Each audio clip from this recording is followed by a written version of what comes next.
All right, guys, let's check out this Helm. I don't know how to say it. Vanuatu. It's Vanuatu. I don't know. You guys help me pronounce that. I don't know. So big thanks to my buddy Stewart, who is actually a Patreon, for sending in a bunch of watches, and this was one of them.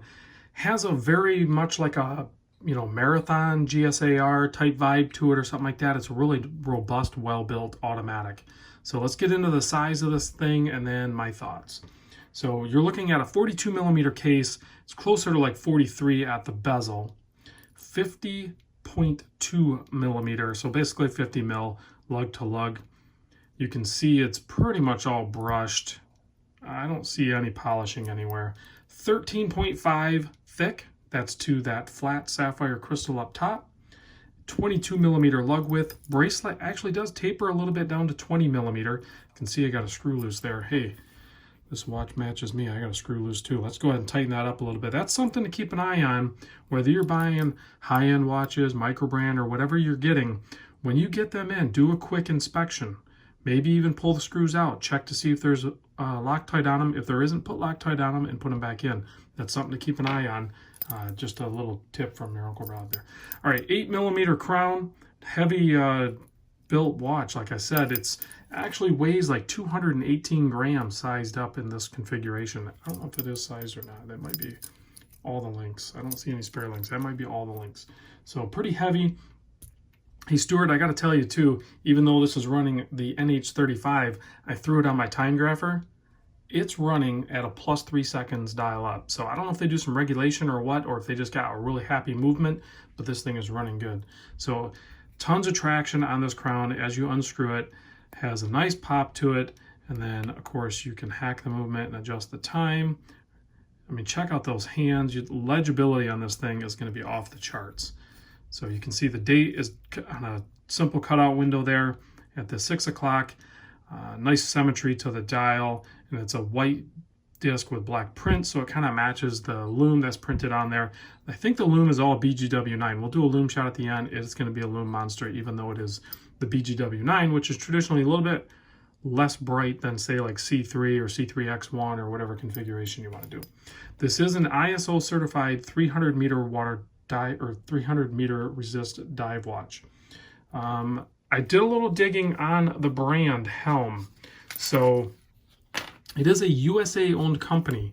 So here is some of their warranty information that they send with it. Hopefully I'm allowed to show all this stuff. They actually test it for the water resistance. So I didn't see any information regarding the movement, but they include like a nice little handwritten note here. So you can see Stewart actually did buy the watch, and he's the original owner. And the USA, or Helm, is a USA based company out of North Carolina. Obviously the watches aren't made there. They control the the quality control aspect of things. But I did a little digging, trying to find information where these are made. Obviously they're made in an Asia country, probably China. You can see a nice signed crown there. I kind of get the vibe that this is made by a company called Full Swing.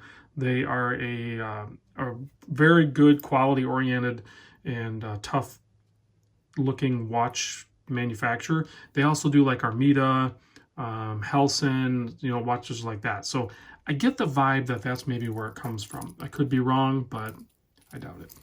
So if you guys know where these are made, or if the guys over at Helm are watching, just let us know. A little bit of transparency. It's not like we're gonna go to, I don't. What are we gonna do with that information, right? We know these watches are made over there. It is what it is. That's where the industry is, formed, and everything is coming out of. So, comes with this little screwdriver thing, which you just witnessed me tightening a screw. Comes with this Nato strap, which I don't think I'd ever wear it on that, because the bracelet is actually really nice. It kind of has that engineer type look to it that Strapco does. Comes with a little microfiber cloth with their logo on there in a nice simple cardboard box. All right, let's pop this guy on wrist so we can get a look at that. I was wearing, because you were wondering, the metal cased world timer. So I did build that, and I will do a video on that soon.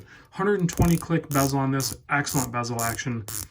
And again, it feels a lot like the Helson and the Armida. That's why I say I just had this vibe that it's from Full Swing, which is not a bad thing at all. They produce amazing watches.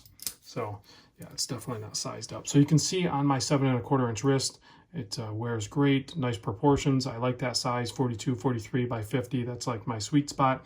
Has a nice heft to it, and it's just a brilliant looking watch. Now, Helm doesn't have any problem selling watches. Here's why. One, they make great watches, and their prices are probably too cheap. I think I'll put a link on the in the description to their website. I think they have this listed for like $275 plus 35 shipping, but basically under $300. If that is correct information on your website, that's, you guys aren't charging enough. I know that sounds messed up to say that, but what happens is it screws up the market on it, like because now basically they sell out, like people have a hard time getting them. So it creates this weird supply and demand issue. Then you go over to eBay and you look on the secondary market, and they're selling on eBay for like $400. So they're selling like $100 more than what the retail was on it. So it's kind of backwards. I don't know. Let me know what you guys think on that. Is that a good thing or a bad thing?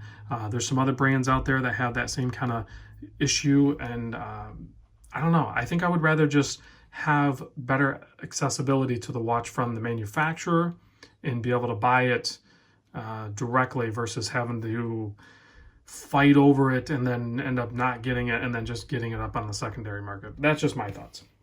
So you can see there you have like a really nice matte black dial. You have super broad hands that are all squared off and kind of match the indices, and a little bit of pop of like almost like a light orange or a coral orange type look to it. And then this looks like a matte ceramic bezel insert, I believe so.